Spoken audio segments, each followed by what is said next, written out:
All right. Hey, everyone. Welcome to another episode of Toast Tuesday. It's Tuesday, July 22nd, 2024. I'm Mike. And I'm Cameron. And we're glad you're here with us again. Our second episode, so this is pretty exciting. Hey, the first episode, over 130 views. That's like almost like viral, That's right? Big, right? We're global. Views. Everywhere. I mean, we're getting there. We're starting small. We're growing. We're gonna be big. So, yeah. Thanks everyone who watched, and thanks everyone who's tuning in again. So, we're pretty excited about this, and we're going to continue to do it and try and keep you entertained. But we thought, hey, wait a minute, 136 views. We're like maybe going global here. I don't know. There's people that might not know anything about Toast Winery, and they're like, who the heck are these two guys? Two dudes talking, exactly. So, let's maybe take a minute to introduce ourselves to the people, right? Cameron, I'll let you start. How about that? Absolutely, thank you. Yeah. All right, so my name is Cameron. I feel like we already know that now from the last Toast Tuesday episode. I grew up in a little town called Wayland, a little closer to like the Rochester area. I am 23, and Toast is like my first winery job, right? I knew absolutely nothing about wine, and I was just excited to learn and eager to just discover the world of wine, right? I was maybe like a beer drinker, but wine is just, it's completely different, right? It's unique, and at Toast, I enjoy what Mike is doing, right? All the crazy ideas, and especially the wine that we're going to talk about today. This one is super interesting, and I do enjoy it a lot, and I'm just excited to grow here. I am the lead tasting room associate, so it is a very, very high honor here at Toast. But I'm just excited for the ride here. Great. Thanks, Cameron. You don't have to suck up quite so much, Just but I appreciate it. Just a little bit. Thank you. And I'm Mike Gibbs. I am co-owner here of Toast Winery with my wonderful wife, Jane. So her and I kind of own things. And I'm also the winemaker here. So I think that'll be cool because as we get into harvest and as we're doing some interesting wine things, we'll take you through some of the stuff we're doing. So look forward to that in the future. I'm from Erie, Pennsylvania, not too far away from here. So shout out Erie and the people back there. And yeah, that's it. That's who I am. So now people know, right? Right. They're not wondering who the heck these two guys are. So let's talk about what's happening at Toast Winery. What's going on right now? Monday Night Music. We have live music all summer long. And last night was our first one. We were super excited about that. Amazing. Great crowd. So thanks to everyone who showed up. And the weather was like unbelievable, right? This is why I love to live here. Weather like this in the summer, no humidity, perfect temperature, great crowd, great music. Thank you, Peter. Amazing. Talented. He's talented. Yeah, he's got a really good voice. Peter's really cool. But you know who's coming up on this next Monday? One of our absolute favorites. Tremaine Harrer. Yes, he is fantastic. I don't want to pigeonhole Tremaine, so these are my words, not his. But he's like the '90s grunge guy.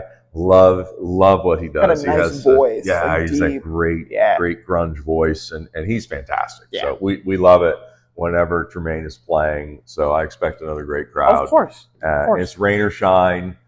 We'll have it inside, obviously, if we can't have it outside. But that's what we're doing. So that's Monday Night Music from 5 to 7 o'clock, and it's every Monday, I think, through sometime in August. We'll certainly let you know. So if you can't make it out this next Monday, get it on your calendar because it's a pretty cool thing to hang out and relax and chill here at Toast for a couple of hours. All right, Cameron, what else is going on? We have an exciting new sangria. This one we're making with our Rita, a wine that tastes like a margarita, and it's a strawberry basil Rita flavored.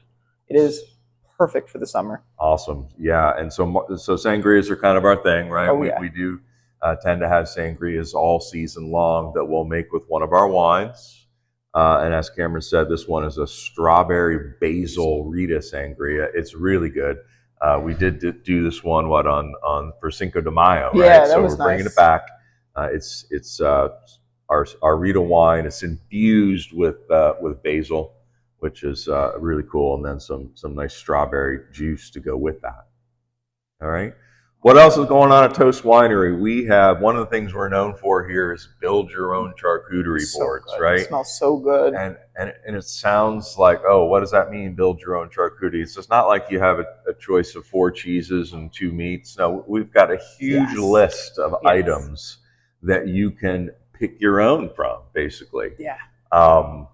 You can either choose 4 or you can choose 8, depending on how you want to roll. We've got fresh bread that we get from a bakery near Rochester, which is pretty cool. And again, we have so many things to choose from. Each one is built fresh, built from scratch.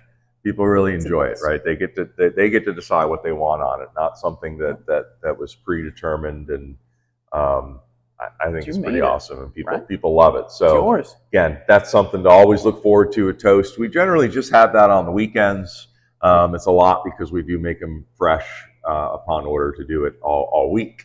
But definitely Friday, Saturday, and Sundays are always available. So build your own charcuterie.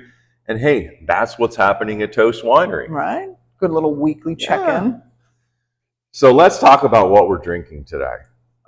So first of all, 2 new releases. So this is another new release wine. So our first 2 episodes, two release, or a release each episode. Back to back. That's certainly not going to happen every time we do this, but we just launched 2 new wines. I'll talk about this for a little bit, and then I'd like your perspective on it, because we did do a soft launch over the weekend. We launched it on Friday. So this is part of our Toasted series. So our Toasted series is where we get to play and experiment a little bit and do some unique wines. This is where Rita is. Rita is part of our Toasted series, and you might also be familiar with James, which is our peach Riesling. But this is something interesting and brand new. We call it Citra. So I've taken a Chardonnay that I made, just to let you know what this is. So I've made a Chardonnay. And then before we bottled this Chardonnay, we dry hopped it with Citra hops. So it's got this incredible aroma of beer, really dank and interesting aroma of beer, but it drinks like a wine. It's so smooth. So it's really cool. Dry hopped Chardonnay that we did. This is super interesting, super exciting. Again, we did a soft launch. What do you think the people thought? I've seen that, beer drinkers kind of come in and they, stick towards the beer sheet, but they see the Citra and they're like, oh, I kind of like IPAs. Why don't I give it a try? And they fell in love with it. People were hooked. Like if you are slowly getting into wine, you really like beer, Citra is a perfect good choice if you like IPAs. Yeah, so I'll just say this, right? We didn't know whether this would be a hit or not. That's what I mean. Some things we try in this series may not work out, not to be duplicated. So only made 40 cases of this wine, right? So low production, but I'm telling you, based on 3 days of sales, this is not going to last long. It's flying out the door, flew out the door all weekend. So would love to have you come in and try it. Take home a bottle. You know what this wine is, Cameron? It's HOTTOGO. I like it. HOTTOGO is what it is. And so we're super excited about this wine. Again, people really loving it. So something different. Good. All right. What else is going on? We got some topics today. We're going to talk about that Sphere in Las Vegas. Yeah. Have you ever seen this Sphere thing going on out in Las Vegas? So I can't help but see, like on social media, people post some pictures of the Sphere, and in particular the Grateful Dead tribute band that's just been out there, right? Pretty. So people have been posting videos, they've been posting pictures from the inside of this thing. It's unbelievable. It's huge. Unbelievable. I saw one picture where the entire back looked like they were in a neighborhood playing in the driveway. And it looked so real and so big. And I just can't even believe what they're doing with this Sphere thing. It's just cool to see how far everything's going to come. Yeah. I mean, this is something. If you haven't seen anything about the Sphere, come check it out, or go check it out online. And it's just something that's just, to me, is just blowing my mind. I saw the outside that was played up in the beginning. I didn't realize how much was happening on the inside as well. So the Sphere is pretty cool. The Dead tribute band, I think tickets were selling for some like ridiculous amount of money, in the thousands of dollars. I think the Eagles are going to play there. Maybe they're next or something. I don't know. I imagine that'll be a hot ticket as well. Yeah. So that's the sphere. Hey, this other thing I came across from Cameron, I have to ask you about this because I know you're a gamer, right? Yeah, it's one of I the do. things you I enjoy do. doing I is do. gaming. I'm looking at this story, this crazy story where this man from New Jersey was so mad at another gaming player that he's playing with online. He got on a plane, flew to Florida, found out where he lived, bought a hammer, and went and attacked him in his own home. Cameron, what is going on? It's scary, right? Some people just, get way too mad at a video game. All you got to do is just turn it off, walk it away.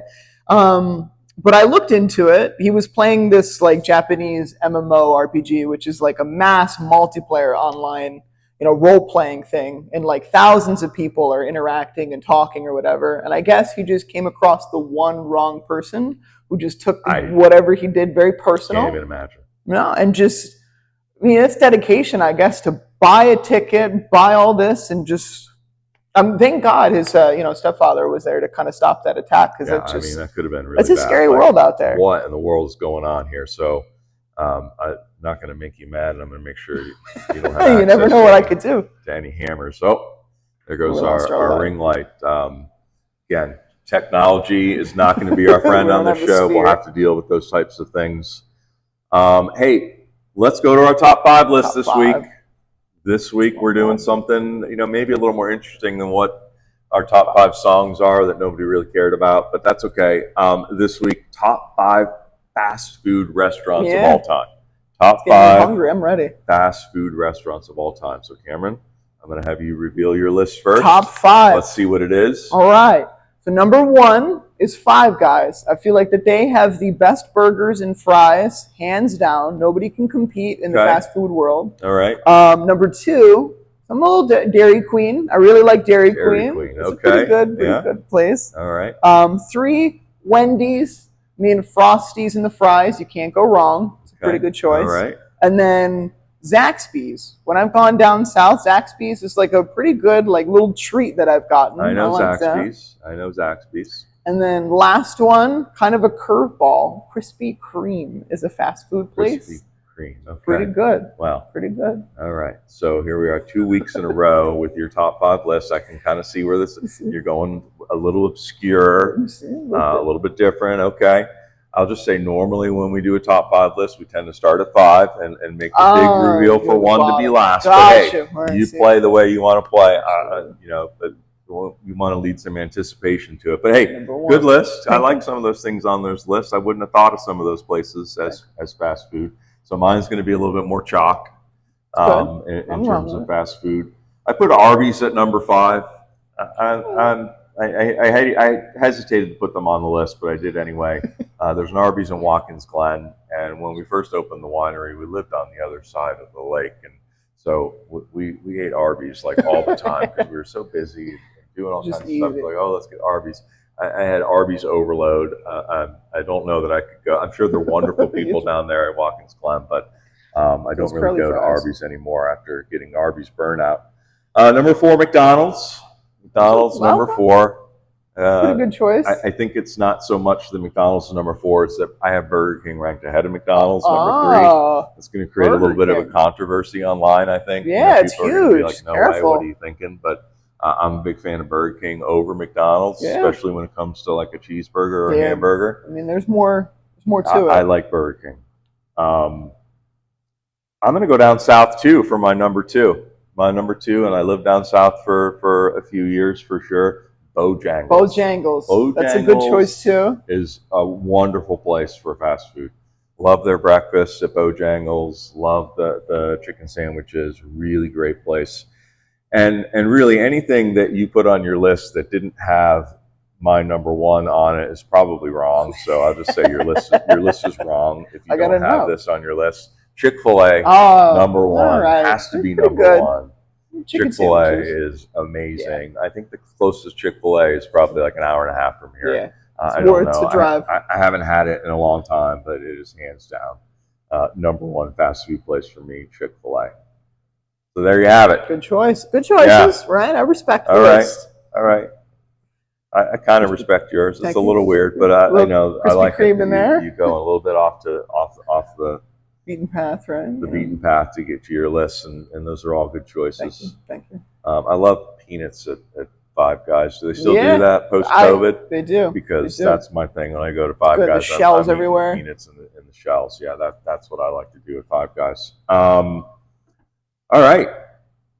That's a good second show, I think, right? Yes, yeah. A good second show. It's Second definitely, one, it feels definitely longer than the first show, so we'll does. see on how that goes. So hopefully you guys are hanging with us and you're still watching it.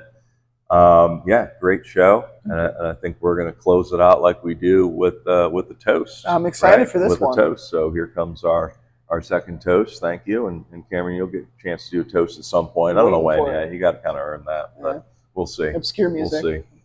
All right, HOTTOGO. Snap and clap and touch your toes. Raise your hands now. Body roll. Dance it out. You're hot to go. Cheers. Cheers.